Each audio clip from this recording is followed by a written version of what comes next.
आपने सोचा है कि एक छोटी सी गलतफहमी पूरे परिवार की खुशियों को निगल सकती है? और क्या कभी ऐसा भी होता है कि अपनों के बीच चल रहा झगड़ा मासूम बच्चों की जिंदगी को सबसे बड़े खतरे में डाल दे?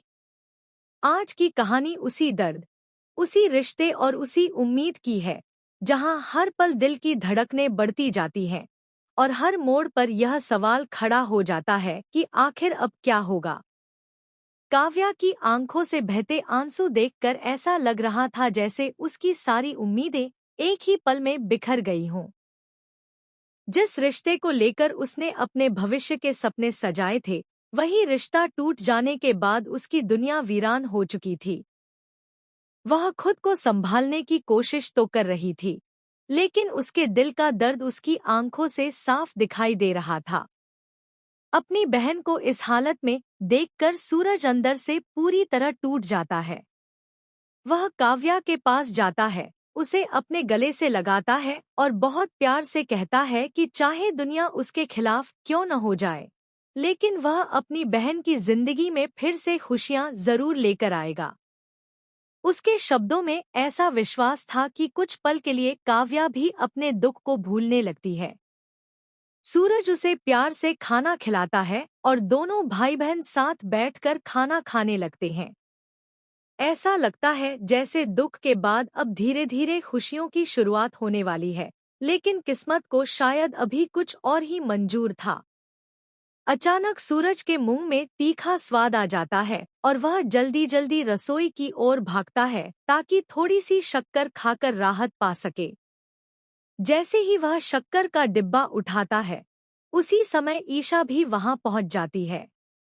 दोनों एक ही डिब्बे की तरफ हाथ बढ़ाते हैं और मामूली सी बात देखते ही देखते बड़ी बहस में बदल जाती है।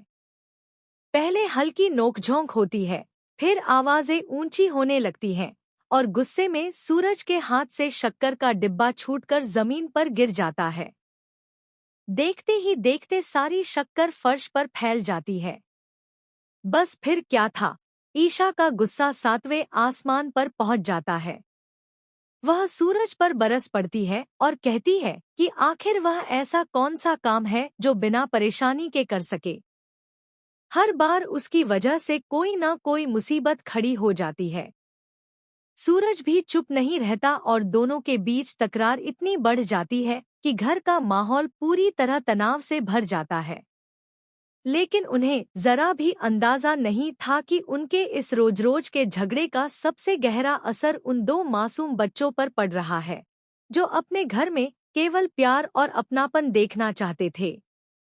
मिशु और ब्लूटूथ अपने माता पिता जैसे इन दोनों लोगों को हर दिन लड़ते हुए देखकर अंदर ही अंदर टूट चुके थे। उन्हें लगने लगा कि शायद उनकी वजह से घर में अशांति है या फिर भगवान उनसे नाराज हैं। मासूम दिलों ने एक फैसला किया। उन्होंने सोचा कि अगर वे मंदिर जाकर भगवान से अपने परिवार की खुशियों की प्रार्थना करेंगे तो शायद सब कुछ पहले जैसा हो जाएगा। बिना किसी को बताए दोनों घर से निकल पड़ते हैं। उन्हें क्या पता था कि उनके इस मासूम कदम का फायदा कुछ खतरनाक लोग उठाने वाले हैं। रास्ते में उनकी नज़र कुछ ऐसे गुंडों पर पड़ती है जिनकी नीयत बिल्कुल भी ठीक नहीं थी।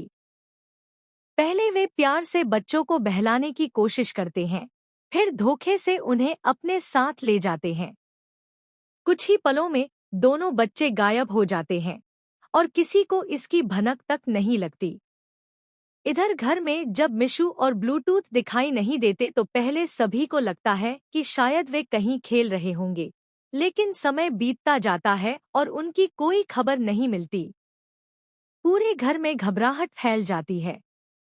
हर कोई अलग अलग जगह उन्हें ढूंढने निकल पड़ता है। तभी किसी को पता चलता है कि दोनों बच्चों को कुछ संदिग्ध लोगों के साथ जाते हुए देखा गया था।